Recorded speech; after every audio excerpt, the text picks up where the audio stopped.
आज का टॉपिक बहुत ही एक इंटरेस्टिंग टॉपिक है और इसके बारे में सिर्फ साइंस स्टूडेंट नहीं, सबको मालूम होता है। इवन जो आर्ट्स भी पढ़ते हैं उनको मालूम होता है। टॉपिक क्या है? Newton's third law. जो साइंस स्टूडेंट नहीं है वो भी कभी वो स्टेटमेंट को यूज कर लेते हैं कि for every action there is an equal and opposite reaction. Statement हर जगह कोट किया जाता है, बड़ा इंटरेस्टिंग है ना। अब देखते हैं कि हम ये लॉ को जानते हैं या समझें या फिर अप्लाई कर पाते हैं। ठीक है, बड़ा इंटरेस्टिंग लॉ है। आज ही क्लास में स्टार्ट होगा, आज ही क्लास में खत्म हो जाएगा। थोड़ा ध्यान से देखना।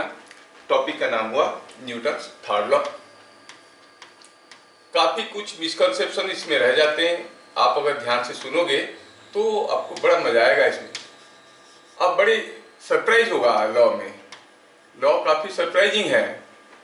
अब देखो लॉ क्या कहता है। लॉ का स्टेटमेंट कहता है for every action, for every action there is an equal and opposite reaction. ये आप जानते हो, सिर्फ आप नहीं जानते हो, कोई छोटा बच्चा को पूछोगे तो वो भी जानता है। छोटे से बच्चे जो कभी साइंस नहीं पढ़ा है उसको भी मालूम है। उसको अगर बोलोगे दौड़ के जाओ, वाल के साथ टकराओ, वो दौड़ के तो जाएगा, जैसे वाल आएगा वाल के पास होने से स्लो हो जाएगा, क्योंकि वो जानता है जितना जोर से टकराएगा उतनी ज्यादा दर्द होगा। He also realizes that for every action there is an equal and opposite reaction. जितना जोर से धक्का देंगे उतना जोर से हमें दर्द होगा, उसको मालूम है।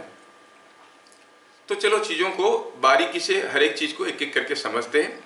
इंटरेस्टिंग है इसलिए डिटेल्स में समझाते हैं। स्कूल वाले तो इसके ऊपर क्वेश्चंस डायरेक्ट लॉ के ऊपर कुछ नहीं पूछेंगे, लेकिन इंटरेस्टिंग है तो मैं कुछ समय दूंगा आपको समझने के लिए। एक एक करके चीज़ें समझते हैं। पहला हुआ, किसी एक फोर्स को एक्शन हम कब कहेंगे? कोई फोर्स कभी when a force comes into play. कोई फोर्स प्ले में तब आता है जब दो चीजें होते हैं। एक होता है एजेंट जो फोर्स अप्लाई कर रहा है, दूसरा होता है ऑब्जेक्ट जिसके ऊपर फोर्स अप्लाई हो रहा है। जैसे ये आदमी है, ये आदमी यहाँ पे खड़े होके क्या कर रहा है, ये एक ब्लॉक को, इसका टांग थोड़ा ज्यादा लंबा कर देते हैं। यस, ये आदमी क्या कर रहा है, यहाँ पे खड़े होके किसी एक ब्लॉक को पुश कर रहा है। ये इस ब्लॉक को पुश कर रहा है, हो गया। ये आदमी ब्लॉक को पुश कर रहा है, तो आदमी हो गया एजेंट और ये ब्लॉक हो गया ऑब्जेक्ट। इन दोनों में से कोई एक गायब हो जाएगा तो क्या ये फोर्स हो पाएगा? नहीं हो पाएगा। ये फोर्स तब हो पाएगा जब कोई एजेंट है, कोई ऑब्जेक्ट है ना। अब इसमें से हम एक्शन किसको कहेंगे, रिएक्शन किसको कहेंगे? एक्शन रिएक्शन क्या है? फोर्सेस। एक्शन भी एक फोर्स है, रिएक्शन भी एक फोर्स है।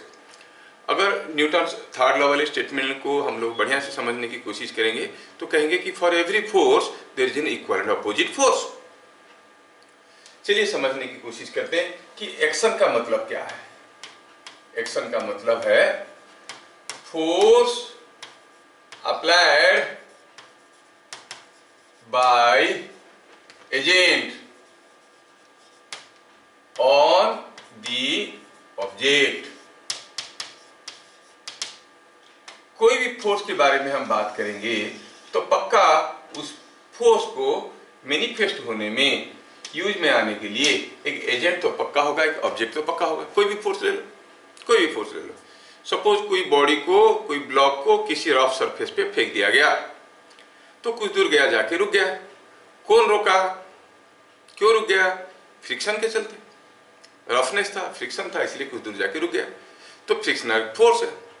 ब्लॉक क्यों रुक गया? क्योंकि ब्लॉक के ऊपर फ्रिक्शनल फोर्स आया, तो ब्लॉक क्या बन गया? ऑब्जेक्ट। ये फ्रिक्शनल फोर्स दिया कौन? जो फ्लोर है, वो फ्लोर इसको रोकने की कोशिश कर रहा है, तो फ्लोर बिहेव्स एज एजेंट। समझ में आ रहा है क्या? ये पेन का अपना एक वेट है ना, वेट है, वेट भी तो एक फोर्स है। अगर वेट एक फोर्स है तो एजेंट कौन है, ऑब्जेक्ट कौन है? ये पेन को ग्रेविटी खींच रहा है नीचे की तरफ। कौन खींच रहा है? ग्रेविटी। अर्थ खींच रहा है, अर्थ खींच रहा है, तो अर्थ क्या बन गया? एजेंट। और इसको खींच रहा है तो ये बन गया ऑब्जेक्ट। तो कोई भी फोर्स ले लो, आपको एक एजेंट और एक ऑब्जेक्ट का पेयर पक्का मिलने वाला है। For every real force there must be an agent, there must be an object. ये चीज समझ में आया? एजेंट ऑब्जेक्ट के ऊपर जो फोर्स लगाया उसको हम कहेंगे एक्शन। रिएक्शन किसको कहेंगे? Reaction is force of object on agent, on the agent. Object agent के ऊपर जो फोर्स दे रहा है उसको हम कहेंगे ये रिएक्शन फोर्स है। सर ऑब्जेक्ट एजेंट के ऊपर फोर्स देता है क्या? हाँ देता है। कैसे? सोचो, ये आदमी एक ब्लॉक को ढकेल रहा था। मान लो कि ये आदमी के पांव के नीचे हम तेल डाल देंगे। Now there is no friction. अगर ये आदमी इसको पुश करेगा, खुद फिसल जाएगा। अरे ये तो उसको पुश कर रहा था, ये क्यों मूव कर गया? क्योंकि ये ऑब्जेक्ट जो है एजेंट को पुश कर रहा है। तो जब ऑब्जेक्ट एजेंट ऑब्जेक्ट के ऊपर फोर्स दे रहा है, ऑब्जेक्ट भी एजेंट के ऊपर एक फोर्स दे रहा है। बात समझ में आया? ये जो force applied by the agent on the object, इसको हम कहेंगे action. Force applied by the object on the agent is called reaction. ये जो दो फोर्स है वो इक्वल एंड अपोजिट है। अब इक्वल एंड अपोजिट है, चलो सोचते हैं। मतलब लॉ कह रहा है कि ये इसके ऊपर जितना फोर्स देगा ये इसके ऊपर उतना ही फोर्स देगा, और अपोजिट डायरेक्शन में देगा। ये 10 न्यूटन देगा तो भी 10 न्यूटन देगा, और ये दे रहा है ईस्ट की तरफ तो वो देगा वेस्ट की तरफ। सुनने में तो लग रहा है कि हाँ समझ में आ गया। चलिए मैं थोड़ा सा आपको कंफ्यूज करने की कोशिश करता हूं। आपको सचमुच समझ में आया तो बोलना, कहाँ गड़बड़ कर रहा हूं मैं। सपोजिंग हम कहेंगे कि यहां पर कोई एक ब्लॉक रखा है। ये ब्लॉक किसी फ्लोर पे रखा है। मैं यहां पे इसके ऊपर एक 10 न्यूटन फोर्स दिया। मैं हूं एजेंट। कोई एक ब्लॉक को मैं 10 न्यूटन फोर्स दिया। आपके सामने ये है ब्लॉक। ब्लॉक को मैं 10 न्यूटन फोर्स दिया, तो जैसे मैं 10 न्यूटन फोर्स दिया चलने लगा। लेकिन लॉ कहता है कि जब मैं दूंगा 10 न्यूटन, वो कितना देगा? ऑपोजिट डायरेक्शन में इक्वल फोर्स देगा। अगर मैं दे रहा हूं 10 न्यूटन और वो दे रहा है 10 न्यूटन, सोचो तो दोनों फोर्स इक्वल एंड अपोजिट हुए कि नहीं हुए? तो ये दोनों फोर्स को तो कैंसिल हो जाना चाहिए। लेकिन मैं देख रहा हूं कि जब मैं इसके ऊपर 10 न्यूटन फोर्स दे रहा हूं तो ये तो आगे चले जा रहा है। इसका मतलब ये हुआ, लगता है, देखने से लगता है कि वो जो वापस फोर्स दे रहा है, जो रिएक्शन फोर्स दे रहा है, वो एक्शन से कम है। लेकिन लॉ कहता है कि they are equal and opposite. तो क्या लॉ गड़बड़ है या फिर हमारे समझने में कुछ गड़बड़ है? चलिए समझते हैं। मैं दिया 10 न्यूटन, वो भी मुझे दिया 10 न्यूटन, तो दोनों का फोर्स एक दूसरे को क्या होना चाहिए? कैंसिल हो जाना चाहिए। रामायण वाला सीरियल देखे होंगे ना, इधर राम जी की तरफ से एक बाण आता था, उधर रावण मारता था, दोनों मिलकर गिज गिज गिज गिज गिज करते थे, दोनों खत्म हो जाते थे। मतलब वो एक्शन रिएक्शन कैंसिल हो जाते थे। अभी यहाँ पर भी तो बात कुछ ऐसे हो रहा है। फॉर एवरी एक्शन, ऐसे नहीं कि कुछ कुछ एक्शन के लिए रिएक्शन इक्वल एंड अपोजिट होता है। फॉर एवरी एक्शन, कोई भी एक्शन हो, कोई भी फोर्स हो, उसके लिए एक इक्वल एंड अपोजिट फोर्स होता है। अब why action and reaction do not cancel out each other? ये दोनों एक दूसरे को क्यों कैंसिल नहीं करते? ये दिमाग में आता है। अगर वो इक्वल एंड अपोजिट है तो दोनों एक दूसरे को कैंसिल कर लेना चाहिए। वो दोनों कैंसिल क्यों नहीं कर रहे हैं? क्यों करेंगे? क्योंकि दोनों इक्वल एंड अपोजिट है। Two forces, each of same magnitude, but in opposite direction.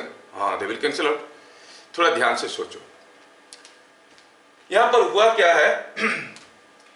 Action किसके ऊपर आ रहा है? एक्शन आ रहा है ऑब्जेक्ट के ऊपर।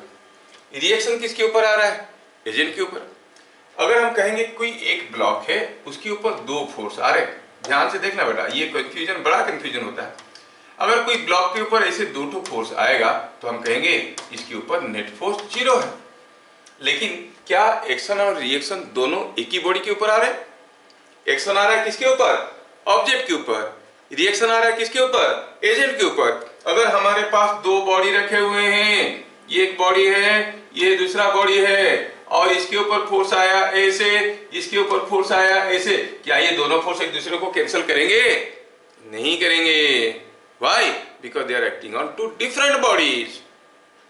एक ही बॉडी के ऊपर इक्वल एंड ऑपोजिट फोर्स होने से वो कैंसिल करते हैं। लेकिन यहाँ पर तो फोर्स एक आ रहा है एजेंट के ऊपर, दूसरा आ रहा है ऑब्जेक्ट के ऊपर। ऑब्जेक्ट के ऊपर जो फोर्स आ रहा है उसको कहते हैं एक्शन। रिएक्शन किसके ऊपर आ रहा है? एजेंट के ऊपर। अलग अलग बॉडी है। Are you getting? अगर आप किसी टेबल के ऊपर सामने बैठ के व्हील चेयर में बैठे हो, टेबल को पुश करोगे तो बाई और एक्शन टेबल तो आगे की तरफ जाएगा, बट आपका व्हील चेयर पीछे की तरफ जाएगा। वो क्यों पीछे की तरफ जा रहा है? Not because of the action, it is because of the reaction. एक फोर्स आपके ऊपर आ रहा है जो आपको पीछे की तरफ ढकेल रहा है, एक फोर्स उसके ऊपर आ रहा है जो उसको आगे की तरफ ढकेल रहा है। So why action and reaction do not cancel out each other? Because they are acting on two different bodies. Point number 2 हुआ action and reaction do not cancel out each other.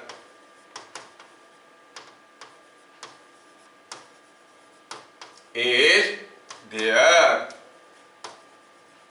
acting on different bodies.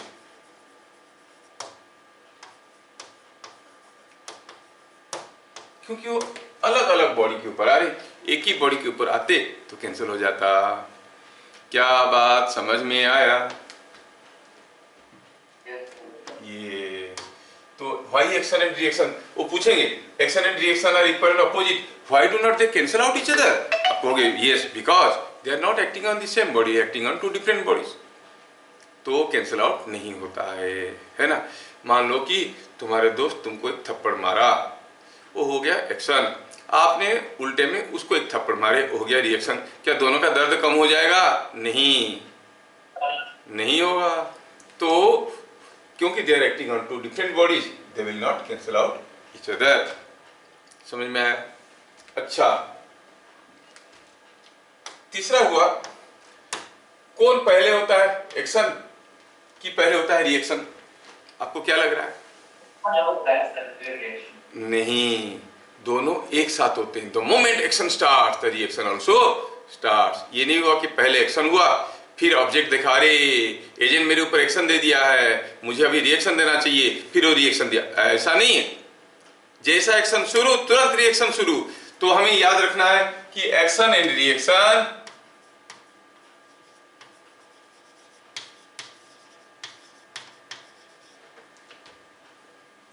action and reaction act simultaneously or at the same time. At the same time, ये नहीं कि आगे पीछे के होते हैं, एक साथ होते हैं। ये जब हुआ वो तुरंत तभी हुआ। ठीक है ना। कभी कभार एक्शन रिएक्शन ऑपोजिट होने के कारण थोड़ा हमें कुछ ऑपोजिट का मतलब समझने में गड़बड़ होता है। जैसे सपोज मैं अगर कोई बॉडी को पुल करूंगा, किसी ऑब्जेक्ट को मैं पुल कर रहा हूं, पुलिंग इज माई एक्शन, तो बॉडी मुझे ऑपोजिट रिएक्शन देगा। When the body tries to give me opposite reaction, मतलब वो कैसा फोर्स देगा, पुल करेगा कि पुश करेगा? क्या लग रहा है आपको? ये गड़बड़ हो जाता है। पुल का ऑपोजिट पुश नहीं है, पुल का ऑपोजिट पुल ही है ना। कैसे? अगर मान लो कि ये दो आदमी है, ये एक आदमी है और ये कोई एक रस्सी लगा के अगर ये आदमी को खींच रहा है, ठीक है, ये आदमी को खींच रहा है, ये भी रस्सी पकड़ के खड़ा है, दोनों खींच रहे एक दूसरे को। अगर खींच रहे हैं तो ये अगर इसको पुल कर रहा है तो ये इसको क्या कर रहा है? पुल ही तो कर रहा है। अगर ए बी को पुल कर रहा है तो बी ए को पुल कर रहा है, बी ए को पुश नहीं कर रहा है। तो ऑपोजिट का मतलब में कभी कभार हम पुल को पुश में सोच लेते हैं। नो, कोई एक पॉजिटिव चार्ज है, दूसरा एक नेगेटिव चार्ज है, ये पॉजिटिव चार्ज नेगेटिव चार्ज को अट्रैक्ट करेगा, तो दैट इज एक्शन। तो रिएक्शन में नेगेटिव चार्ज पॉजिटिव चार्ज को अट्रैक्ट करेगा कि रिपेल करेगा? अट्रैक्ट ही करेगा। आप बोलोगे नहीं सर इक्वल एंड अपोजिट है इसीलिए वो अट्रैक्ट कर रहा है तो वो रिपेल करेगा, नो नो नो, ये अट्रैक्ट करेगा तो वो भी अट्रैक्ट ही करेगा। समझ में आ रहा है ना? तो अगर एजेंट ऑब्जेक्ट को अट्रैक्ट करता है तो ऑब्जेक्ट एजेंट को भी अट्रैक्ट ही करता है। सर फिर अपोजिट कैसे हुआ? हाँ, direction of force is opposite. इसके ऊपर इसका फोर्स इधर को है तो इसके ऊपर इसका फोर्स इधर को है। फोर्स से सर अपोजिट, बट अट्रैक्शन तो अट्रैक्शन है। समझ में आया? तो ये चीजें आपको समझ में आना बहुत जरूरी है। तो क्या लिखेंगे? इफ ऑब्जेक्ट और agent, if agent attracts object, then object also attracts agent। समझ में आया क्या? और ये समझने में तो काफी आसान हो जाता है लेकिन जहन में बैठता नहीं है। जैसे आपको कहेंगे सपोज एक हाथी है और एक चूहा है, दोनों का टेल बांध देंगे, इसका टेल उसका टेल। चूहा छोटा सा, हाथी इतना बड़ा सा, दोनों एक दूसरे को खींचेंगे, कौन जोर से खींचेगा, हाथी की चूहा? नहीं, यही तो सोचने वाली चीज है। हाथी जितनी जोर से खींचेगा चूहा उतनी ही जोर से खींचेगा। सर ऐसा कैसे हो सकता है? अरे न्यूटन लॉ कह रहा है। इसी को तो समझने वाली चीज है, जो फील नहीं होता है, जानते हैं फिर भी हम उसको समझ नहीं पा रहे हैं, यूज नहीं कर पा रहे। हाथी और चूहा का टेल को टेल बांध देंगे तो हाथी जितने जोर से खींचेगा चूहा उतने ही जोर से खींचेगा। हाँ, वही खिंचाव के चलते हाथी मूव नहीं करेगा लेकिन चूहा मूव कर जाएगा। हम लोग देखते हैं कि चूहा मूव कर गया। जैसे हम कहेंगे कोई एक पेड़ में एप्पल हुआ है ना, अब ये एप्पल को अर्थ खींच रहा है। अच्छा, एप्पल अर्थ को भी खींच रहा है, अर्थ एप्पल को भी खींच रहा है, कौन जोर से खींच रहा है? No, equal and opposite. वही तो इंटरेस्टिंग है। देखो इतनी बोलने के बावजूद हमारे अंदर नहीं जाता है, हमें लगता है कि आसान लॉ है। अर्थ एप्पल को जितना जोर से खींचेगा एप्पल अर्थ को उतनी जोर से अपोजिट डायरेक्शन में खींचेगा। सर हम तो देखते हैं कि एप्पल गिर जाता है। हाँ, फोर्स बराबर हुआ, इसका मास काफी कम है, इसका मास काफी बड़ा है, तो एप्पल का एक्सीलरेशन क्या हो जाएगा? फोर्स बाई छोटा मास। अर्थ का एक्सीलरेशन क्या हो जाएगा? फोर्स बाई बड़ा मास। और ये मास इतना बड़ा है कि एक्सीलरेशन इसका ऑलमोस्ट जीरो है। अर्थ मूव करता हुआ नजर नहीं आएगा जबकि एप्पल मूव करता हुआ नजर आएगा क्योंकि एक्सीलरेशन ज्यादा है। क्या बात समझ में आया? यस। तो earth and Apple both pull each other with equal and opposite force, but apple moves. Why? Because its mass is less, so its acceleration is more. बात समझ में आया? एप्पल मूव करता हुआ नजर आएगा, अर्थ मूव करता हुआ नजर नहीं आएगा। नाउ हमारा जो मून है वो मून इज मूविंग अराउंड अर्थ। धरती हमारी माँ है और चांद हमारा मामा है, ऐसे कहते चंदा मामा। दोनों एक दूसरे को खींच रहे हैं, कौन जोर से खींच रहा होगा? बराबर खींच रहे होंगे। सपोज हम कहेंगे कि बड़ा सा पॉजिटिव चार्ज है, एक छोटा सा नेगेटिव चार्ज है, अट्रैक्शन होगा कि रिपल्शन होगा? अट्रैक्शन होगा। कौन जोर से खींचेगा? ये जितनी जोर से खींचेगा ये उतनी जोर से खींचेगा। Force will be same, equal and opposite. ये अंदर बैठाओ। हाँ, एक्सीलरेशन दोनों का अलग अलग हो जाएगा, कोई मूव कर जाएगा दूसरा मूव नहीं करेगा। समझ में आ रहा है? So for every action there is an equal and opposite reaction. समझ में आया क्या? आप सोचो, एक पहलवान है और एक दुबला पतला लड़का है, दोनों खेल रहे हैं, रस्सी को दोनों खींच रहे हैं, कौन जोर से खींचेगा?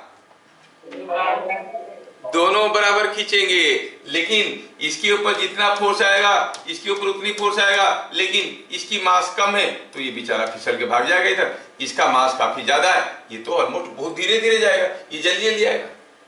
तो देख के लगता है कि ये जोर से खींच रहा है, ये जल्दी जल्दी मूव कर रहा है, ये धीरे धीरे मूव कर रहा है। देखने वालों को लग रहा है कि मोटू जोर से खींच रहा है, पतलू धीरे धीरे खींच रहा है। तो forces are equal and opposite, the action and reactions are equal and opposite. और ये अगर अट्रैक्ट कर रहा है तो भी उसको अट्रैक्ट ही कर रहा है। क्या बात समझ में आया? अगर समझ में आया तो मैं आपको एक छोटा सा क्वेश्चन देता हूं। फाइन। एक छोटा सा क्वेश्चन में देखेंगे, अगर आपको समझ में आया तो। सपोज हम कहेंगे हियर इज ए पेंडुलम, इसका मास है 2 kg और ऐसे झूल रहा है। In figure shown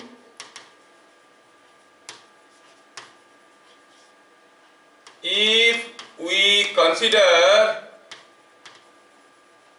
the weight of pendulum as action, then name the force that behaves as reaction। बताओ यहां पर कौन सा फोर्स रिएक्शन फोर्स होगा? अगर पेंडुलम का वेट को हम एक्शन कहेंगे तो रिएक्शन फोर्स कौन सा है? समझने वाले बता देंगे। कितना सिंपल क्वेश्चन है। हम जानते हैं कि every force is an action, तो for every action there is an equal opposite reaction. Pendulum का भी अपना वेट है, पेंडुलम का अपना वेट है, तो वही पेंडुलम का वेट पूछेगा। अगर ये हो गया पेंडुलम का वेट, अगर इसको हम एक्शन कहेंगे तो रिएक्शन क्या है? कौन बताएगा? Try. What is that reaction? कुछ लोग सोचते हैं ऐसे, जो फोर्स इसका इक्वल एंड अपोजिट है वही होगा उसका reaction. No, equal opposite force होने से वो रिएक्शन नहीं होता है, रिएक्शन होने से वो इक्वल एंड अपोजिट होता है ना। कुछ लोग सोचते हैं कि ये पेंडुलम ऐसा है तो यहाँ पर थ्रेड में भी तो कुछ टेंशन है, ये थ्रेड भी तो इसको खींच रहा है और अभी इक्विलिब्रियम में है, तो टेंशन कितना है 2G। हाँ, ये नीचे की तरफ, ये ऊपर की तरफ, ये दोनों इक्वल एंड अपोजिट हुए, तो ये अगर एक्शन हुआ तो ये रिएक्शन हो जाएगा। नो, ऐसा नहीं सर। क्यों नहीं सर? अरे अभी भी तो बताए, action reaction are not acting on the same body. Action अगर इसके ऊपर आ रहा है और टेंशन भी तो इसके ऊपर आ रहा है, दोनों सेम बॉडी के ऊपर आ रहे हैं, तो दोनों एक्शन रिएक्शन कैसे हो सकते हैं? हाँ, ये बात कुछ मजेदार है।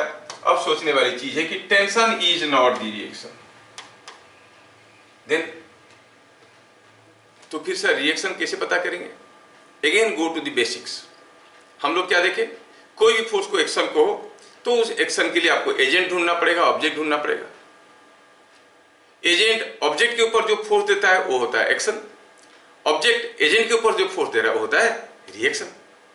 अब देखो ये जो ब्लॉक है, बॉल है, इसका कुछ वेट है, क्यों है? कोई खींच रहा है। कौन खींच रहा है? कौन खींच रहा है? अर्थ। यस, अर्थ इसको खींच रहा है, तो अर्थ हो गया एजेंट, बॉल हो गया object. And for every reaction there is an equal and opposite reaction. Reaction कौन देगा? ऑब्जेक्ट। किसके ऊपर? एजेंट के ऊपर। एजेंट कौन था? अर्थ। तो जब अर्थ इसको खींच रहा था, ये भी अर्थ को खींच रहा था। समझ में आया क्या? तो आंसर क्या हो गया? रिएक्शन यहां पर क्या है? Reaction is the attraction force. Reaction क्या है यहां पर? Reaction is the attraction force. Oh sorry, एक मिनट, थोड़ा इसको जगह बना देते हैं। तो क्या कहोगे? It is the attraction force of pendulum on earth. है कि नहीं इंटरेस्टिंग? बताओ, न्यूटन थर्ड लॉ। लग रहा है कितना सिंपल। देखो कितना चीजें छुपे हुए हैं। कोई भी एक्शन का रिएक्शन निकालना है तो पहले क्या करना है? पहले ढूंढना है कि एजेंट कौन है, हु इज द एजेंट, जो इस ऑब्जेक्ट के ऊपर फोर्स दे रहा है, उस फोर्स को हम एक्शन कहेंगे। एजेंट मिल गया तो फिर ऑब्जेक्ट एजेंट के ऊपर फोर्स देगा, that will be the reaction force. समझ में आया? अच्छा, क्या आप बता सकते हो ये पेंडुलम अर्थ पेंडुलम को खींच रहा है, सबको मालूम है। ये पेंडुलम अर्थ को कितनी फोर्स में खींच रहा होगा? पेंडुलम भी तो अर्थ को खींच रहा है, क्योंकि दो मास के बीच में अट्रैक्शन होता है। अर्थ पेंडुलम को खींच रहा है कितने फोर्स में? 20 न्यूटन में। तो पेंडुलम अर्थ को कितने फोर्स में खींच रहा होगा? 20 न्यूटन। यस, ये जितने जोर से खींच रहा है ये फोर्स कितना होगा? ये भी 20 न्यूटन और 2G होगा। The forces are equal and opposite. क्या बात समझ में आया? चलिए अब इसका इफेक्ट देखते हैं। अब लोग कितना पॉइंट देख लिए? 4 point. Point number 5, let us go for point number 5। ठीक है, अब दो बॉडी एक दूसरे के ऊपर फोर्स दिए, इक्वल एंड अपोजिट फोर्स दिए। कौन कौन? एक का नाम एजेंट, दूसरे के नाम ऑब्जेक्ट। कितनी समय के लिए दिए? जब तक एक्शन था तब तक रिएक्शन था, मतलब जब तक एक्शन फोर्स आ रहा था उतनी समय तक रिएक्शन फोर्स आ रहा था। तो force into time gives you change in momentum. दोनों के ऊपर जो फोर्सेस आ रहे हैं वो इक्वल एंड अपोजिट है। अगर एक्शन के ऊपर जो फोर्स आ रहा है उसको हम कहेंगे vector F, this is the force on the object. तो एजेंट के ऊपर जो फोर्स आएगा उसको क्या कहेंगे? माइनस एफ, क्योंकि अपोजिट डायरेक्शन में है ना। चलिए तो फिर इस चीज को लेके समझते हैं। When two bodies strike each other,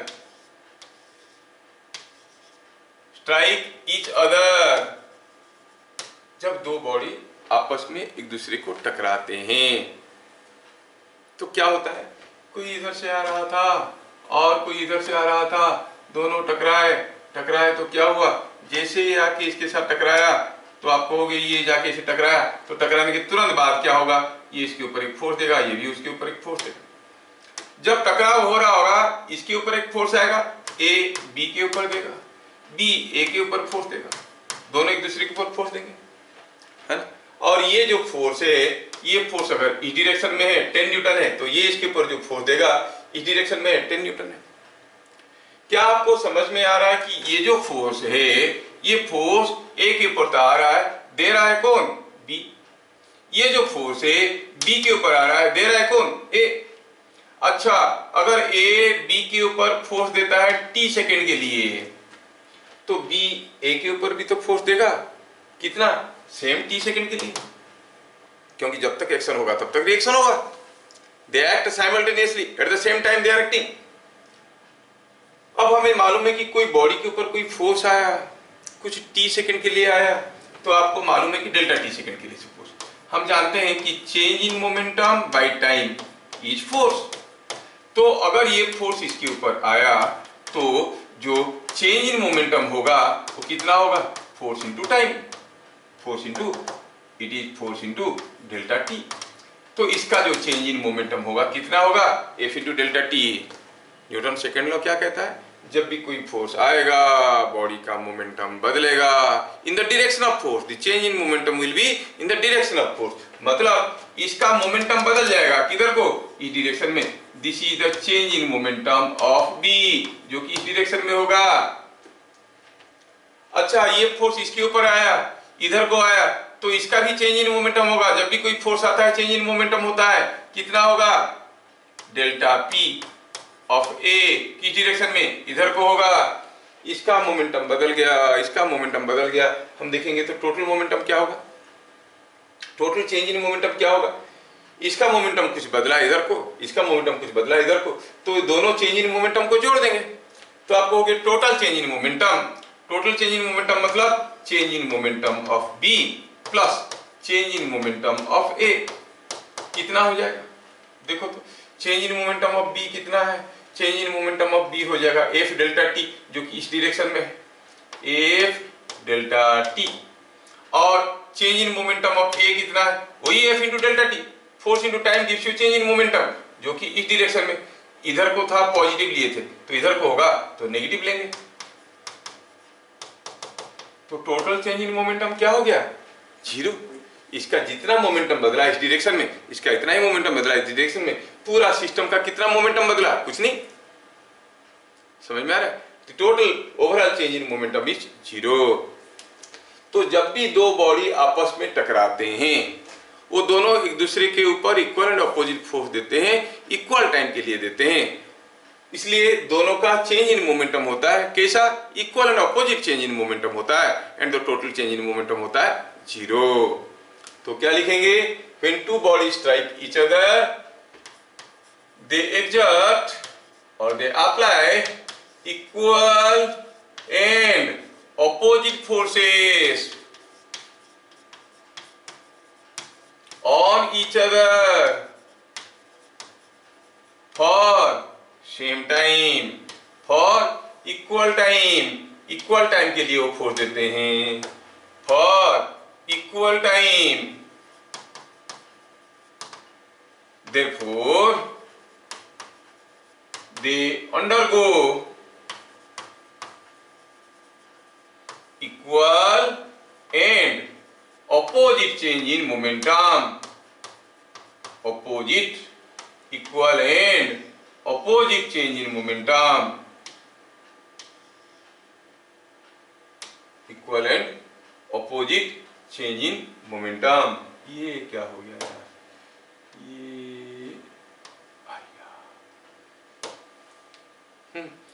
opposite change in momentum. Change in momentum का क्या फॉर्मूला था? Force into time. Hence total change in momentum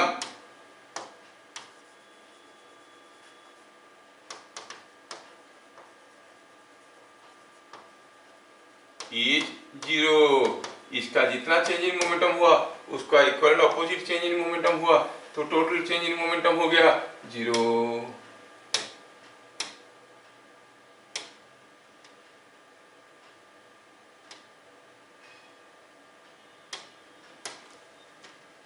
क्या बात समझ में आया? यहां से एक बड़ा इंटरेस्टिंग लॉ सामने आता है. लॉ क्या कहता है?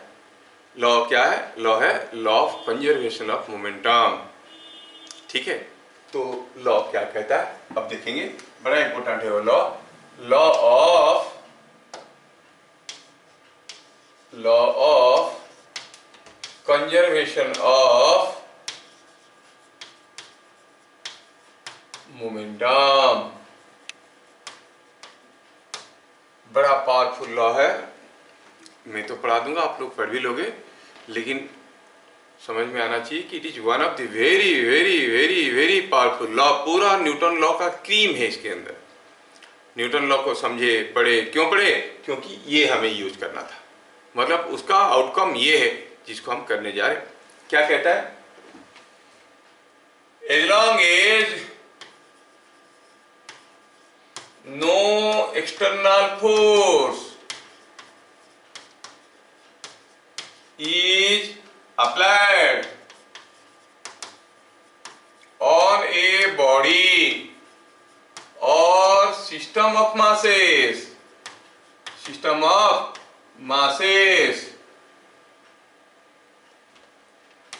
the total momentum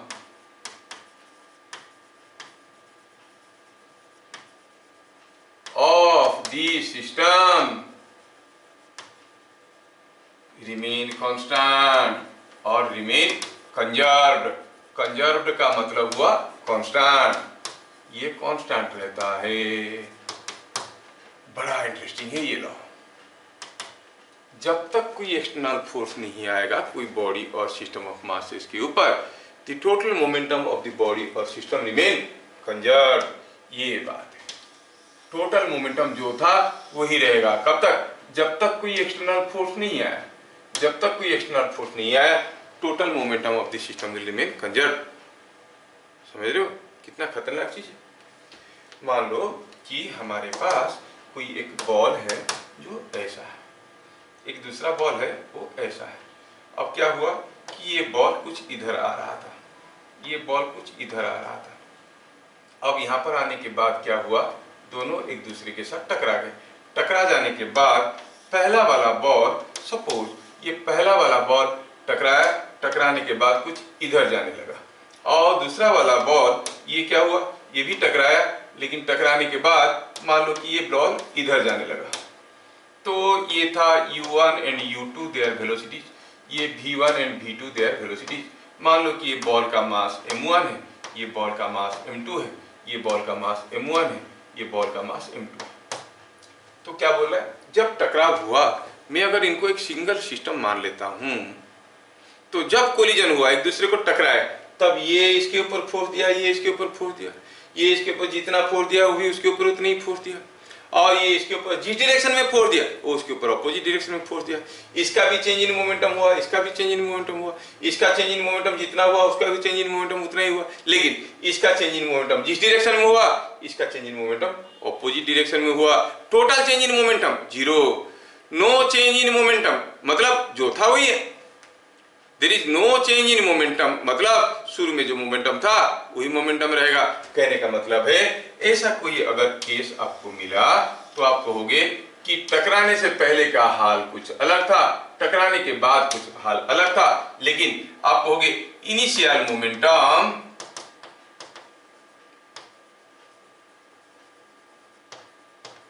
will be same as initial momentum will be same as the final momentum, क्योंकि मोमेंटम में बदलाव नहीं आ रहा है। इनिशियली जो मोमेंटम था फाइनली भी वही मोमेंटम रहेगा। Initial momentum is equal to final momentum.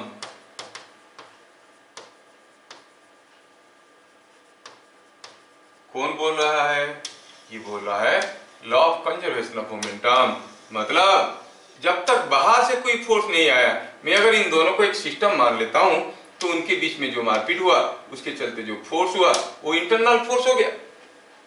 Internal force हो गया तो उस फोर्स के चलते ये total momentum of the system will not change, जो मोमेंटम था वही रहेगा। अच्छा, पहले क्या मोमेंटम था? इसके पास कुछ था, कितना? m1 u1, u1 तो एक वेक्टर है, u1 is a vector, u2 is a vector, v1 is another vector, v2 is another vector. आप कहोगे m1 u1 ये था initial momentum, m1 u1 plus m2 u2 ये था इनिशियल मोमेंटम, पहले ये मोमेंटम था, this was the momentum before, है ना।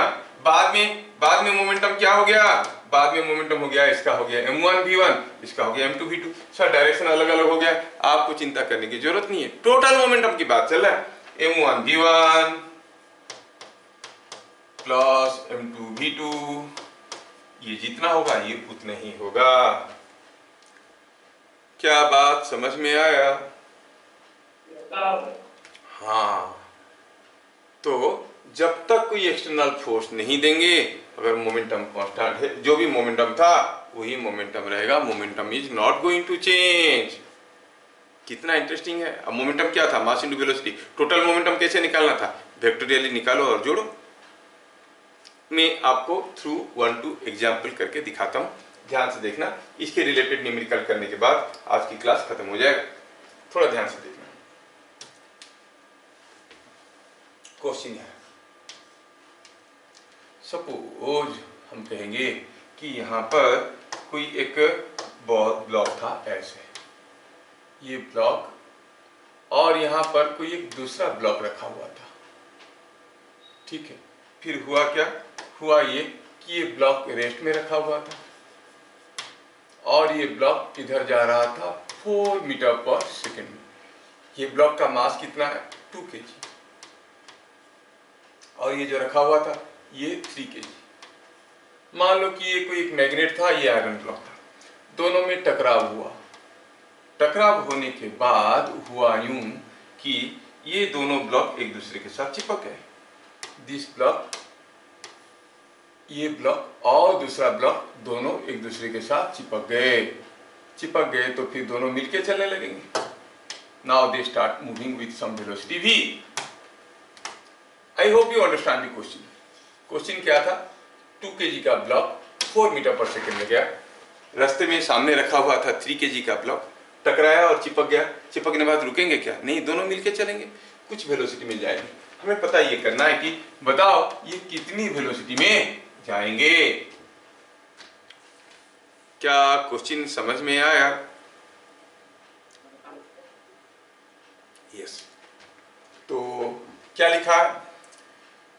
इन फिगर शोन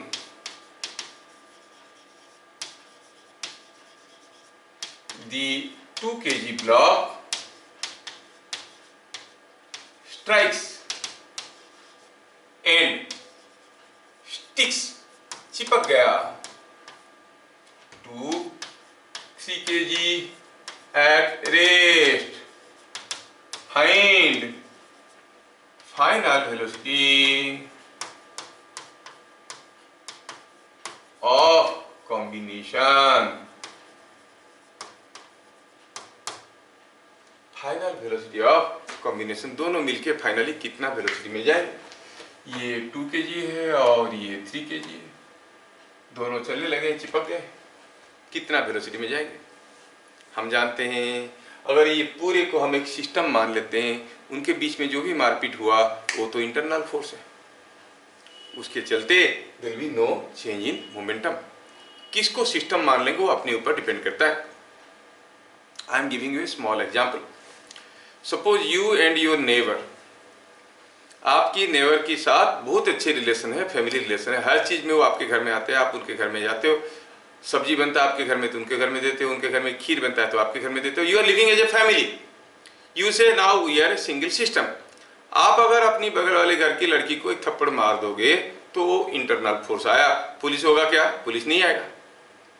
लेकिन सोचो आप अपना फैमिली को अपना सिस्टम मानते हो, वो उनका फैमिली को अपना सिस्टम मानते हैं, आप उनकी लड़की को एक थप्पड़ मार दिया, now the force on the same girl by you is to be treated as an external force. एक थप्पड़ मार दिए, पुलिस आ जाएगा आपके घर में, क्योंकि वो एक्सटर्नल फोर्स हो गया।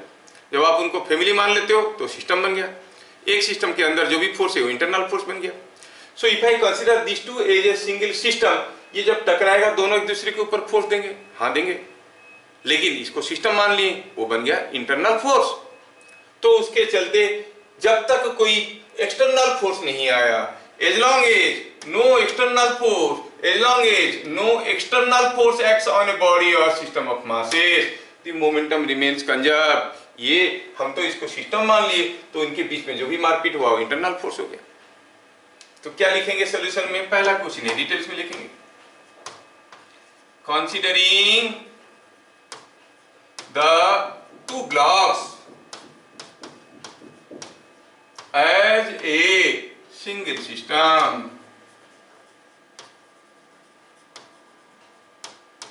the interactive force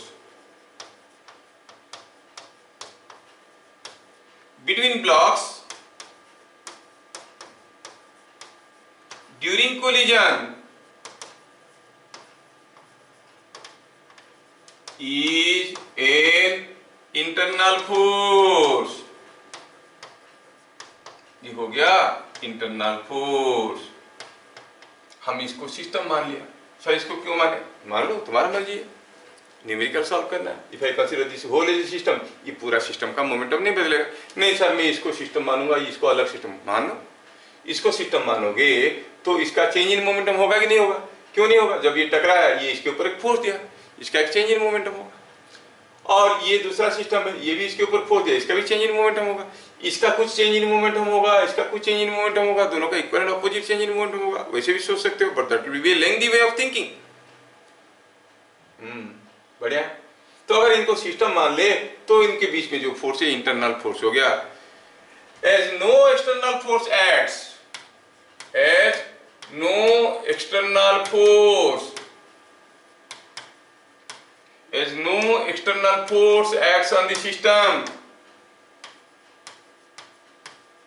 on the system, आप कहोगे P इनिशियल मतलब initial momentum is equal to P final. Final momentum दोनों का बराबर रहेगा, इनिशियल मोमेंटम फाइनल मोमेंटम बराबर रहेगा। मतलब टकराने से पहले का मोमेंटम, टकराने से बाद का मोमेंटम बराबर रहेगा, क्योंकि कोई एक्सटर्नल फोर्स नहीं आया। अच्छा, तो P इनिशियल क्या है? पहले कुछ मोमेंटम था क्या? हाँ था, ये तो रेस्ट में था। ओ रेस्ट में था तो इसका कोई मोमेंटम नहीं था, इसका था कितना? 2 × 4, और इधर को है तो let us call it I cap. तो मोमेंटम क्या था इसका? 2 × 4 I cap plus 3 × 0 is equal to final. Final momentum था। हाँ हाँ, ये 2 kg 2 kg 3 kg दोनों चिपक गए थे, चिपक के जा रहे थे। क्या स्पीड में? v स्पीड में। Call this is a velocity vector v। तो आप कहोगे it is same as, finally क्या था? 2 kg और 3 kg दोनों मिलके v वेलोसिटी में जा रहे थे। क्या बात समझ में आया? Now it is 8 i cap is equal to 5 v। तो इसमें से v का वैल्यू क्या मिल गया? It is 8/5 i cap metre पर सेकेंड। तो फाइनली वो क्या स्पीड में जाएंगे? 1.6 मीटर पर सेकेंड स्पीड में जाएंगे। क्या बात समझ में आया? यस। चलिए दूसरा क्वेश्चन देखो।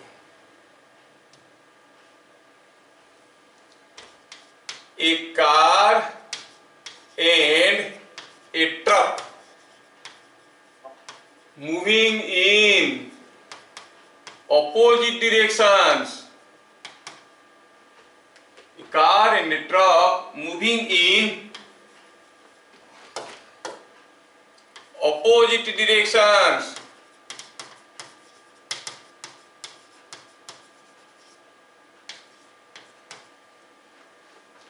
Meet an accident with each other.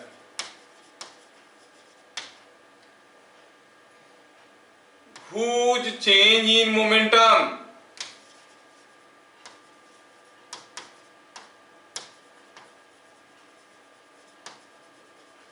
will be more? कोई कार और ट्रक ऑपोजिट डायरेक्शन में जा रहे थे, सामने सामने आए और एक दूसरे को ठोक दिए। अब एक दूसरे को अगर टकरा गए तो बताना है कि किसका चेंज इन मोमेंटम ज्यादा होगा। ये है भारी भरकम ट्रक और ये छोटा सा नानो कार। ये इधर आ रहा था, ये इधर आ रहा था, दोनों एक दूसरे को टकरा गए। किसका चेंज इन मोमेंटम ज्यादा होगा?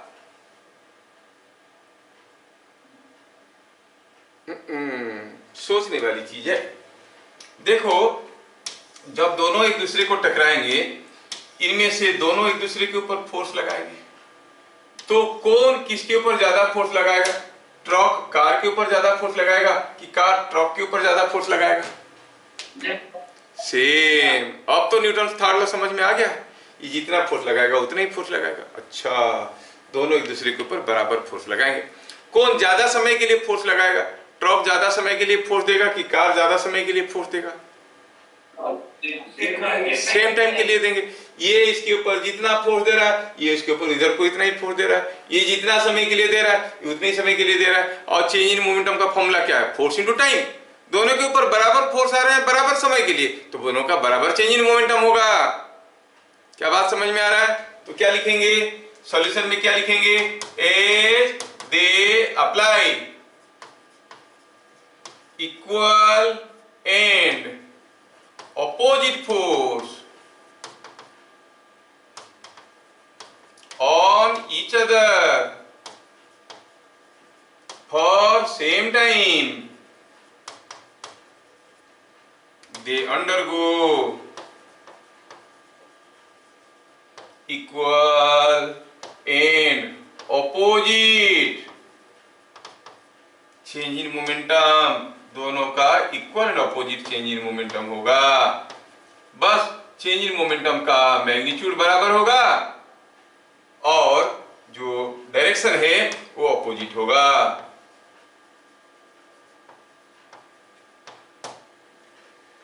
क्या बातें समझ में आ रहा है? ये देखो, बड़ा खतरनाक चीज है। अगर ढंग से नहीं समझोगे तो फंस जाओगे इसमें। ये था ट्रक। ओह, ट्रक कहाँ से लिख कर गया? ये है ट्रक। हाँ, ये ट्रक है और ये है तुम्हारा कार। ठीक है, ट्रक और कार टकराएंगे। ये क्वेश्चन मेडिकल एंट्रेंस में एक बार आया था। एक एरोप्लेन उड़ रहा है और पता चला कि एक चिड़िया उड़ते हुए आके एरोप्लेन के साथ टकरा गया। किसका चेंज इन मोमेंटम ज्यादा होगा? दोनों का बराबर होगा। क्यों? They are giving equal opposite force on to each other. समझ में आया? For equal time. फाइन, अगला क्वेश्चन देखते हैं। Question number 3। Question number 3।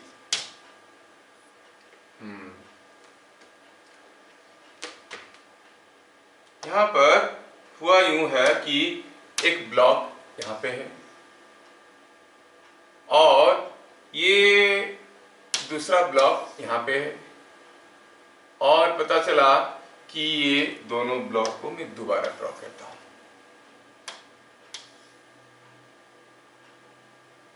Question क्या दिया है कि ये कोई एक 10 kg का ब्लॉक है, बड़ा सा हैवी ब्लॉक जो कि 4 मीटर पर सेकेंड में आ रहा था। ये 2 kg का ब्लॉक है, छोटा सा ब्लॉक, ये इधर आ रहा था 5 मीटर पर सेकेंड में। दोनों एक दूसरे को टकराए, टकराने के बाद 2 kg को ही ठोक दिया तो 2 kg जोर से भागने लगा। 2 kg कितनी जोर से भागने लगा? 2 kg moves away with A speed of से 7 मीटर पर सेकेंड। सपोज 2 kg गया 7 मीटर पर सेकेंड में, ठीक है। तो क्वेश्चन है आपको बताना ये है कि ये जो 10 kg का ब्लॉक था ये भी तो चलता रहेगा। पूछा है बताओ क्या स्पीड में। In figure shown find velocity of 10 kg after collision. Collision मतलब टकराव हुआ, कोलिजन के बाद दोनों के बीच में कोलिजन हुआ, कोलिजन के बाद दोनों के बीच में 10 kg का वेलोसिटी क्या होगा। क्वेश्चन तो समझ में आ गया होगा। चलो हम इन दोनों को सिस्टम मान लेते हैं। कैसे लिखेंगे? Considering the 2 blocks as a system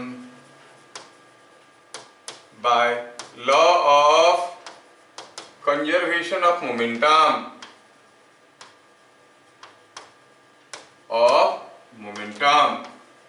हम कहेंगे initial momentum must be equal to final momentum. Initial momentum is equal to final momentum, क्योंकि सिस्टम मान लिया, सिस्टम के बाहर से कोई फोर्स नहीं आ रहा है। तो इनिशियल मोमेंटम कितना था? इनिशियली ये इधर जा रहा था, ये इधर जा रहा था, इसका मोमेंटम कितना था? 10 × 4 I कैप। इसका 2 kg था, किधर को था? इधर को था, तो किधर आता? -5 I कैप, तो ये -5 आ गया, एक माइनस साइन यहाँ पे आ गया। क्यों माइनस आया? क्योंकि इसका मोमेंटम इधर को था। ये हो गया इनिशियल मोमेंटम, ये हो गया इनिशियल मोमेंटम। माइनस साइन क्यों आया? क्योंकि अपोजिट था, दोनों का मोमेंटम को जोड़ देंगे तो ऑटोमेटिकली माइनस आ जाएगा। अच्छा, इसका फाइनली ये भी जा रहा है, ये भी जा रहा है, दोनों सेम डायरेक्शन में। 10 kg का कितना है? 10 × v, और ये जो बाकी कौन है? ये 2 kg। 2 kg का मोमेंटम कितना होगा? 2 × 7 I कैप। क्या बात समझ में आया? Now it is so simple. It is 40 I cap minus 10 I cap is equal to 30 I cap. और इधर 10v plus 14 I cap, तो v का वैल्यू क्या आ गया? It is coming 1.6 मीटर पर सेकेंड। तो यहां से पता चला कि v is coming out to be 1.6 metre पर सेकेंड। ठीक है ना? इससे पता क्या चला? पता चला कि v is equal to 1.6 metre पर सेकेंड। तो ये टकराने के बाद इसका स्पीड क्या हो जाएगा? 1.6 मीटर पर सेकेंड। समझ में आया? देख लो, मोमेंटम पहले जितना था बाद में उतना ही होना जरूरी है।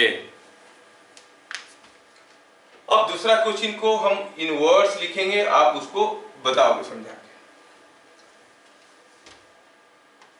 Question number 4, a 5 kg mass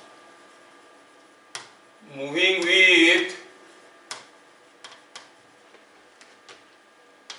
10 metre पर second strikes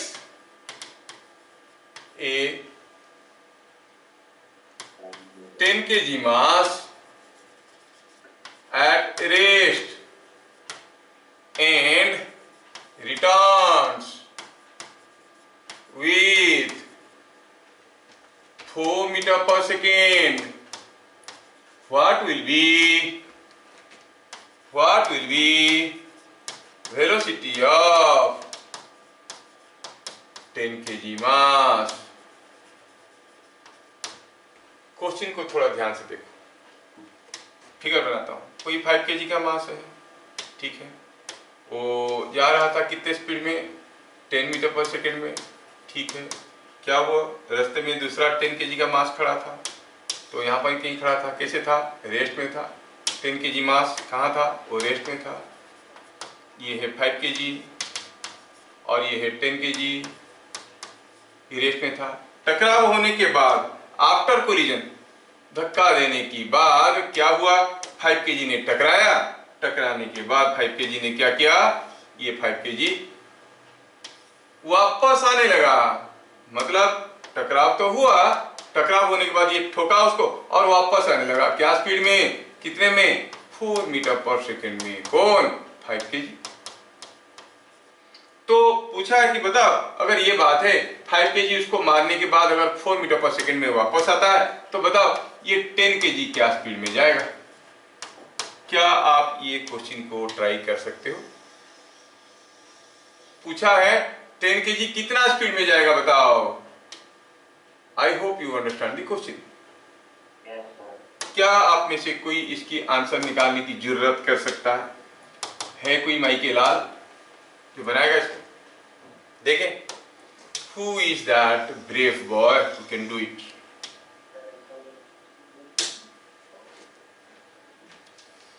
try and find out. करो करो, वेट कर रहे हो किसके लिए, आप करोगे फिर मैं करूंगा, है ना, डोंट वेट।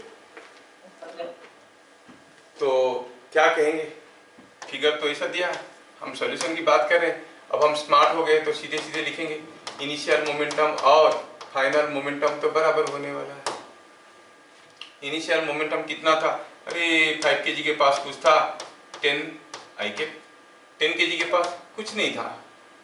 अच्छा, ये 5 kg के पास कुछ है लेकिन इधर को है, तो क्या लिखेंगे, -5 × 4 IK। और 10 kg के पास, वो तो पता करना है, मालूम नहीं है, कॉल इट भी। क्या यहां से हमें भी मिल जाएगा, 50 + 20, 70/10 इज 7 मीटर पर सेकेंड। यस, ठीक है, सो ये 7 मीटर पर सेकेंड में जाने लगेगा। ठीक है, ये बात है। देखिए थोड़ा और टेढ़ा बनाते हैं क्वेश्चन आपके लिए। Question number 5। क्वेश्चन नंबर 5, ये कोई एक गॉन है और ये गॉन का अपना मास है, कॉल इट m। ये क्या करता है कि गोली फायर करता है, मास इसका स्मॉल है, तो ये गोली इधर को फायर किया। क्या आप लोग कभी मूवी, गॉन तो फायर नहीं किए होगे, मूवी वगैरह में देखे होगे, वो जब गॉन मारता है, धुप करके मारता है, गोली आगे निकल जाता है, तो गॉन पीछे धक्का देता है कि नहीं देता है। क्यों रिकॉइल क्यों होता है, क्योंकि गॉन और बुलेट सिस्टम रेस्ट में था। आपने जब गोली चला दिया, बाहर से तो कोई फोर्स नहीं दिया, अंदर से जो स्प्रिंग वगैरह है वो काम कर गया और ये चल गया। बाहर से कोई फोर्स नहीं आया तो मोमेंटम कंजर्व रहेगा, लेकिन गोली का तो मोमेंटम है। पहले मोमेंटम कितना था, 0, तो गोली चलाने के बाद भी मोमेंटम सिस्टम का 0 होना है। कैसे होगा सर, जबकि गोली के पास कुछ मोमेंटम है, टोटल मोमेंटम 0 कैसे होगा, होगा, मोमेंटम इज ए वेक्टर। अगर गोली के पास मोमेंटम इधर को हुआ, गॉन के पास मोमेंटम इधर को हुआ, तो दोनों मोमेंटम मिलके क्या हो जाएंगे, 0, है कि नहीं। इसलिए by law of conservation of momentum it is understood that whenever you fire a bullet, the gun recoils in the opposite direction such that the total momentum remains 0। पहले फायरिंग करने से पहले 0 था, अभी वो 0 ही रहेगा। ये गोली चलाना, बड़ा बड़ा राइफल चलाना आसान नहीं है, कंधे पे लगा के चलाते हैं। अगर ढंग से नहीं चलाओगे, अगर मान लो कि कंधे पे नहीं लगा, थोड़ा दूर में रख के चलाया और ऐसे धक्का देगा कंधा, आदमी दुश्मन मरे ना मरे, तुम्हारा तो गया, वो शोल्डर विल बी ब्रोकन। तो ध्यान रहे कि इसको कैसे खेलते हैं। तो क्या लिखेंगे, a gun of mass m fires a bullet of mass m, find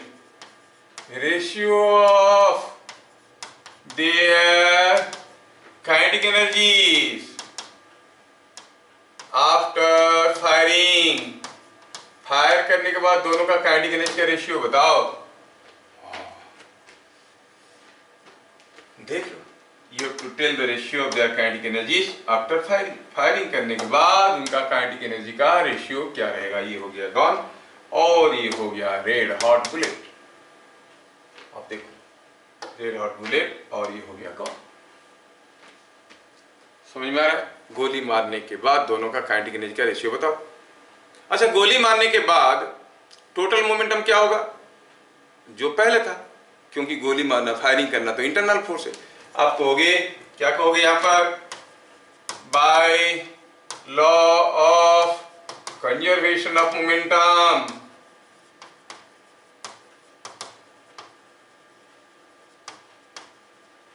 आप कहोगे final momentum must be equal to initial momentum.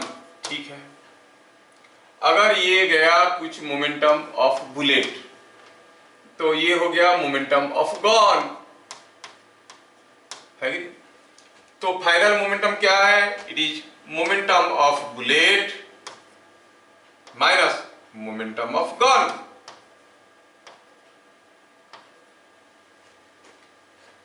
इसका कुछ मोमेंटम, इसका कुछ मोमेंटम, दे आर वेक्टर्स में वेक्टोरियली दोनों को जोड़ रहा हूं। और अगर मैं वेक्टोरियली जोड़ूंगा तो इसको लिखूंगा प्लस इसका momentum, momentum of bullet, plus इसका मोमेंटम, मोमेंटम ऑफ गन। उल्टा डायरेक्शन है, मैग्नीट्यूड लिखेंगे तो नेगेटिव लिखेंगे। That is equal to, initially क्या था फायरिंग से पहले? फायरिंग से पहले तो ये बॉल जो है, बिफोर फायरिंग ये बॉल जो है इसके अंदर रखा हुआ था। The ball was here at rest, everything was at rest, initial momentum is 0। तो इससे क्या पता चला कि final momentum of the bullet is equal to and opposite to final momentum of gun। इसको इधर ले लीजिए, मतलब दोनों का मोमेंटम इक्वल एंड अपोजिट होंगे। क्यों? क्योंकि टोटल मोमेंटम 0 होना है। इसके पास जितना मोमेंटम होगा उसके पास भी उतने ही मोमेंटम होगा, तभी जाके टोटल मोमेंटम 0 होगा, है ना? तो दोनों के पास बराबर मोमेंटम होगा। हाँ, डायरेक्शन अपोजिट रहेगा। गन के पास जितना मोमेंटम होगा बुलेट के पास उतना ही मोमेंटम होगा, लेकिन गन का जिस डायरेक्शन में मोमेंटम होगा बुलेट का अपोजिट डायरेक्शन में मोमेंटम होगा। बट मोमेंटम का मैग्नीट्यूड तो दोनों के लिए बराबर रहेगा। हाँ, तो सर ये सब तो नहीं पूछा था, पूछा था कुछ दूसरा। क्या पूछा था? Find ratio of their kinetic energy after firing. आपको मालूम है कि kinetic energy of a body is related to the momentum by the relation p²/2m। तो काइनेटिक एनर्जी ऑफ बुलेट क्या हो जाएगा? p²/2 into mass of bullet. Kinetic energy of gun is p²/2 into mass of the gun. p क्या है? Momentum of the bullet. ये p क्या है? Momentum of the gun. दोनों का मोमेंटम बराबर है, दोनों का मोमेंटम बराबर है।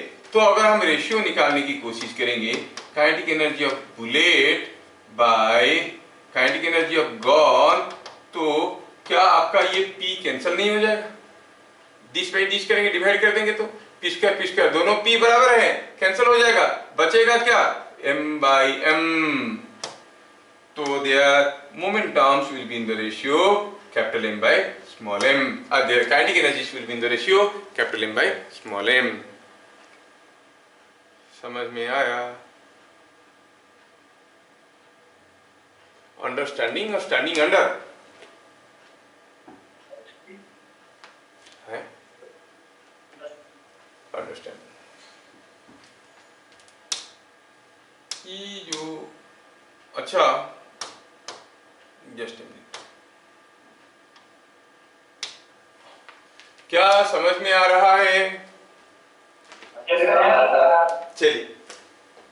अगला क्वेश्चन देखते हैं।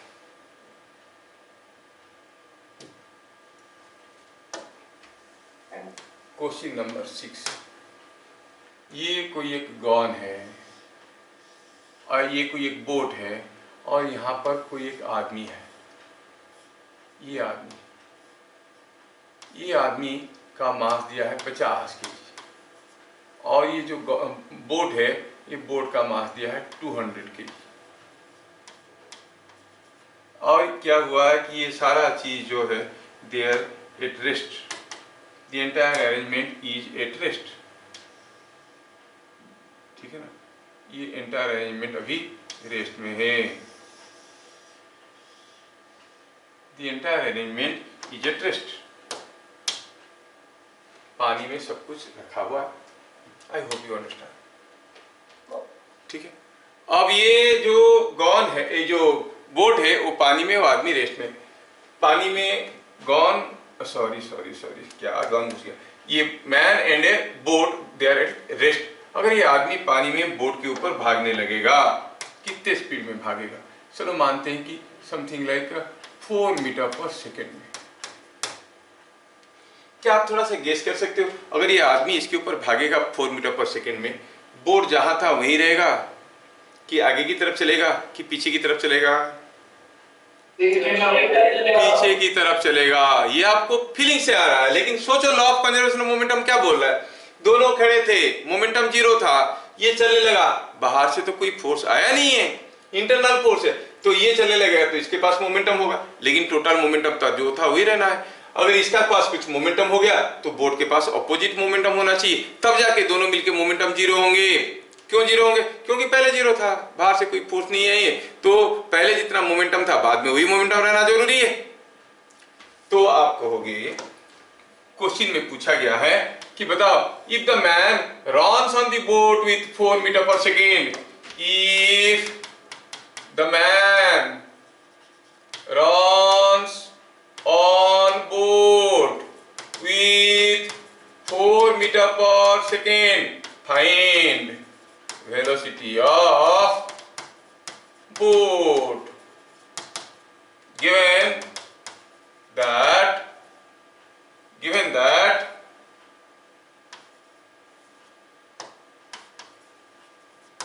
initially they were at rest, they were at rest in water, वो रेस्ट में थे पानी में, तो क्या कहेंगे? रेस्ट में थे, और अगर बोट और मैन को हम एक सिस्टम मान लेते हैं तो इनके ऊपर कोई फोर्स नहीं आ रहा है, तो एक्सटर्नल फोर्स नहीं आ रहा है, तो हम कहेंगे मोमेंटम कंजर्व रहेगा। मतलब चलने से पहले मोमेंटम, चलने के बाद मोमेंटम बराबर रहेगा। तो आप कहोगे P initial is equal to P final, ये हमें समझ में आता है। लेकिन सोचो कि ये बोट पीछे की तरफ जाने लगा v स्पीड में, जो हमें पता करना है। पीछे की तरफ जाएगा, आपको सबको समझ में आ गया कि पीछे की तरफ ही जाएगा। अच्छा, तो आप क्या कहोगे? फॉर मैन मास कितना था? 50 kg, और वेलोसिटी कितना था? देखो ये आदमी बोट के ऊपर 4 मीटर पर सेकेंड में जा रहा है, तो आप कहोगे सर 4 में दौड़ रहा है तो 4 होगा। नहीं, बोट भी तो पीछे आ रहा है। बोट कितने में आ रहा है? v में। तो आदमी अगर बोट मूव नहीं करता तो आदमी का स्पीड 4 होता। अब आदमी आगे जा रहा है 4 में, बोट पीछे आ रहा है v में, तो आदमी का स्पीड क्या हो जाएगा? 4 माइनस v, वो भी इस डायरेक्शन में। क्या समझ में आया? m1 v1, yes. For boat m2 क्या है? m2 है 200 kg, और वो किधर जा रहा है? इधर को। तो आप कहोगे v2 कितना है? इट इज v, वो इधर को। आदमी का जितना मोमेंटम होगा बोट का इक्वल एंड अपोजिट मोमेंटम होगा, तो आप कहोगे final momentum is equal to initial momentum. Finally आदमी के पास कुछ मोमेंटम था इधर को, m1 v1, इधर को है तो पॉजिटिव लेते हैं। बोट के पास कुछ मोमेंटम था इधर को, जिसको हम कहेंगे m2 v2। क्यों माइनस किए? क्योंकि बोट का मोमेंटम पीछे की तरफ है। That is equal to initially क्या था? 0। अच्छा, इनिशियल तो सब कोई रेस्ट में थे, आदमी बोट के ऊपर खड़ा हुआ था, नहीं हवा खा रहा था।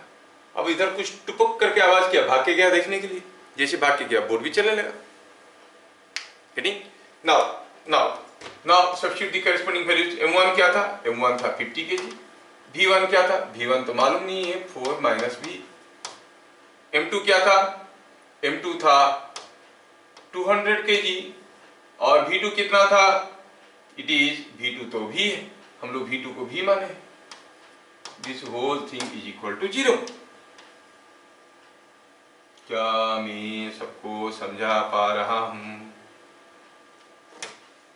Is it understood? यस। थोड़ा सिंप्लीफाई करें तो it is coming 200 minus 50v minus 200v is equal to 0। क्या यहाँ से हमें v मिल गया? हाँ मिल गया। 250v इज इक्वल टू 200 और v is equal to 200 by 250 is 4/5 metre पर second. So the boat will move with a velocity of 4/5 metre पर सेकेंड। देख लो भैया, चीजें समझ में आया कि नहीं आया, देख लो। Is it understood? है कितना इंटरेस्टिंग? यस। तो न्यूटन थर्ड लॉ से हम लोग कितने सारे चीज धीरे धीरे देख रहे हैं, है ना? Okay, let's see next. ये आपके लिए क्वेश्चन है। Two similar raindrops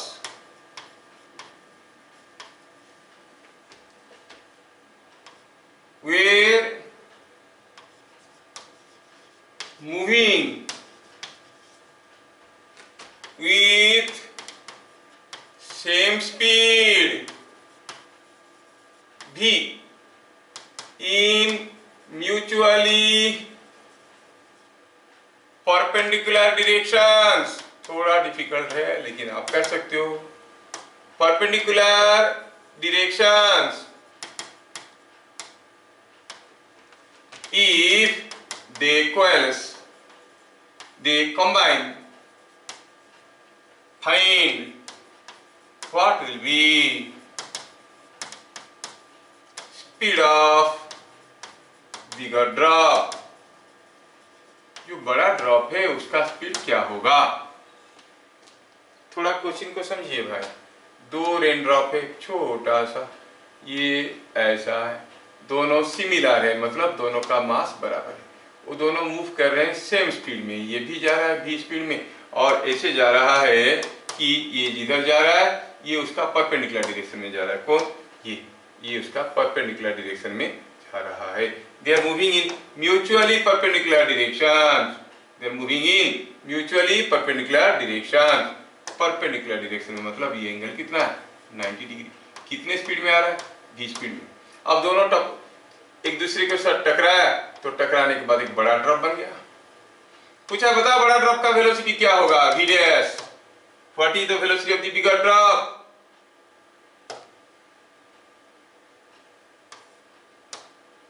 क्या आपको क्वेश्चन समझ में आया?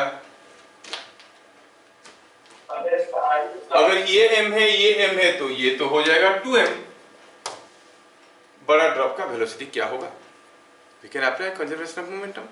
If I consider them as a system तो आप कहोगे P इनिशियल। P इनिशियल जितना होगा P फाइनल वही होगा by magnitude and by direction. Initial momentum का मैग्नीट्यूड और डायरेक्शन, फाइनल मोमेंटम का मैग्नीट्यूड और डायरेक्शन दोनों बराबर होंगे। इनिशियल मोमेंटम का मैग्नीट्यूड कितना था? अरे इसके पास कुछ मोमेंटम था, इसके पास कुछ मोमेंटम था। You know momentum is a vector quantity. Momentum एक वेक्टर क्वांटिटी है और ये दोनों मोमेंटम, इसके पास क्या मोमेंटम था? mv। इसके पास क्या मोमेंटम था? mv। There are two vectors, दोनों का मैग्नीट्यूड mv है और उनके बीच में एंगल 90 डिग्री है। तो नेट मोमेंटम कैसे निकालेंगे? हम कहेंगे mv का स्क्वायर, ट्रायंगल लॉ हमें आता है 2mv into mv cos 90 whole बराबर, और cos 90 जीरो होता है तो मिलेगा ये √2mv।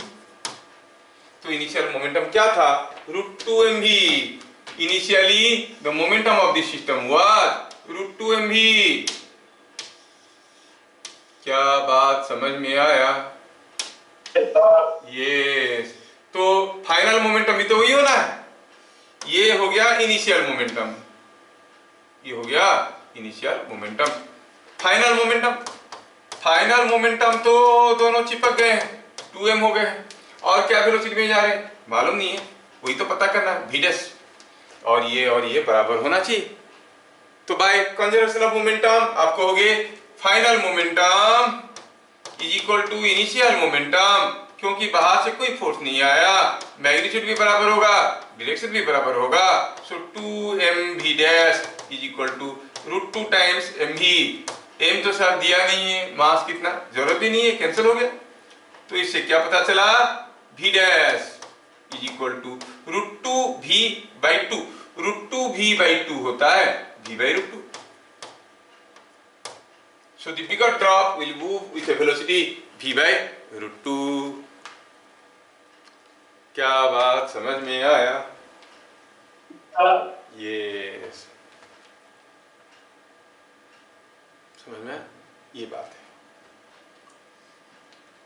तो कंजर्वेशन ऑफ मोमेंटम के ऊपर हम लोग ढेर सारे वेराइटी के क्वेश्चन देखे। एक वेक्टर रिलेटेड क्वेश्चन देख लेते हैं। ये simple question, A mass moving with kinetic energy, kinetic energy K strikes and sticks to another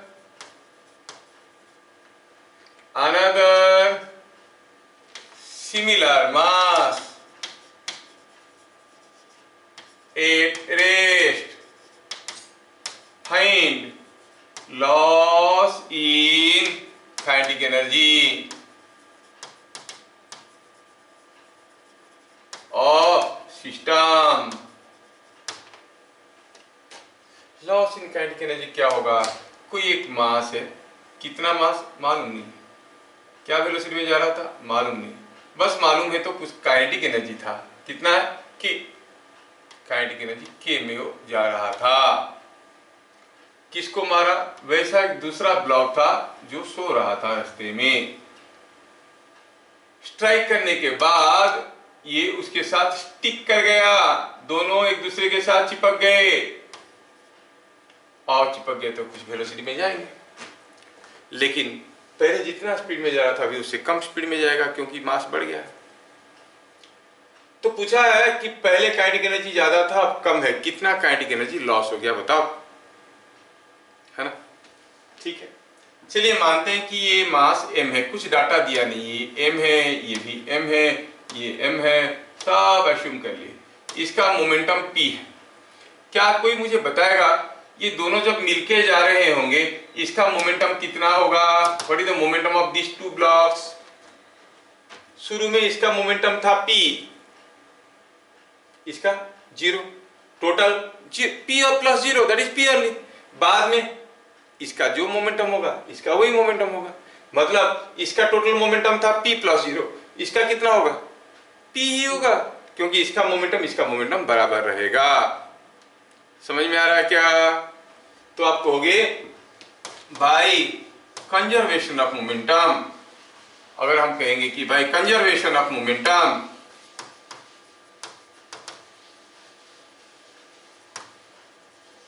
the two blocks move with momentum p after collision where p क्या है? where p is initial momentum. क्या ये बातें सबको समझ में आया? शुरू में अगर पहला ब्लॉक का मोमेंटम p था तो बाद में दोनों मिलके मोमेंटम कितना होगा? p ही तो होगा, क्योंकि इधर का मोमेंटम बराबर होना है कि नहीं? अच्छा, तो आप कहोगे initial kinetic energy. Initial kinetic energy क्या था, वो तो दिया है कि वो तो ठीक है, कितना था p²/2m। फाइनल काइनेटिक एनर्जी क्या है, फाइनल काइनेटिक एनर्जी में आप मोमेंटम तो वही रहेगा, लेकिन मास क्या हो गया, दोनों मिलके जा रहे हैं 2 × 2m। क्या आपको देख के पता चल रहा है कि ये अगर k हुआ तो ये k/2 हुआ? हाँ, अगर ये k है तो ये हो गया k/2, ये p²/2m, ये p²/4m, ये k है तो ये k/2। तो लॉस इन काइनेटिक एनर्जी कितना हुआ, loss in kinetic energy is, पहले कितना था अब कितना है, पहले था k अब है k/2, कितना लॉस हो गया k/2। तो loss in kinetic energy is k/2। क्या बात समझ में आया? यस। तो ऐसे ऐसे हमें law of conservation of momentum का रिलेटेड न्यूमेरिकल का एंड में हम लोग पहुंचे। क्या आप लोगों को न्यूटन थर्ड लॉ समझ में आया? हाथी और चूहा टेल टू टेल बांधेंगे, कौन जोर से खींचेगा, कौन जोर से खींचेगा? हाथी जोर से खींचेगा कि चूहा जोर से खींचेगा? तुम्हारी आवाज नहीं आ रहा है, क्लियरली बोलो। दोनों बराबर खींचेंगे। अच्छा, सॉन अर्थ को जोर से खींच रहा है कि अर्थ सॉन को जोर से खींच रहा है? Same force. इसीलिए न्यूटन थर्ड लॉ कहता है कि for every action there is an equal and opposite reaction. Why action and reaction though they are equal and opposite they do not cancel out each other. Why? Because they are acting on different bodies.